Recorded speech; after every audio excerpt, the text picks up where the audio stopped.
Hi, good evening. This is Scott at Scott Trades on Twitter with StockMarketMentor.com and your chart of the day. Let's look at Palantir. This is ticker PLTR. This is actually a follow-up to Dan Fitzpatrick's video that he did yesterday. Now, his timing on Palantir yesterday was perfect. And we actually had a bunch of members bring this stock to my attention in the StockMarketMentor.com forum, and we traded this today, and it ended up great. So let's go through the chart. As you know, Palantir IPO'd back here in October, and since October, from October to February, had an almost 370% run. Not bad at all. But ever since then, it's just kind of been choppy and sloppy and flopping around. Now, as Dan pointed out yesterday, the stock is kind of around a moving average complex here. We have the moving averages kind of really close together, nice and stacked. And the stock is currently finding support right around that 50-day moving average. That's the red line right here. Now, the thing that caught my eye today was the fact that the stock had a chance to, but couldn't break below the 50-day moving average. So the bears had a chance to bring it down 1, 2, 3, 4, 5 days in a row, and they couldn't do it. And so when I saw that today, I said, okay, well, at least now we have a pretty solid level to define our risk off of on this stock.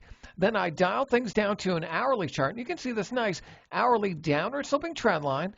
Resistance, resistance, resistance, resistance. They brought it really close to resistance, and then the bulls came in, pushed it higher, and did it on higher than average volume. So this trade's working out great for a lot of us at StockMarketMentor.com. Now, one thing I will point out is because the market is, it's a little mushy right now with the SPY and the Qs both under their 8 and 21-day exponential period moving averages. The one caution I had was getting too big in a trade, under those market conditions. So I'm not super big into Palantir right here, right now, only because if the market does continue lower, this could potentially come back and retest this breakout and bring it kind of back into this zone here. So I wanted to make sure that I wasn't too big in the trade, and I also wanted to maintain my cushion and not chase the stock higher, even though it, was really going nicely today. And so I was pretty cautious with sizing into my trade. I have, about a 2/3 position in the stock right now. And I will say that it did end the day pretty strong. It tested VWAP at the end of the day, and we had some more buying volume came in. So anyone who shorted this into the close probably ended up covering. But just because of the market conditions, I would just be careful with getting too big in any concentrated position right now. You really want to embrace the cushion if you have it in a trade like this.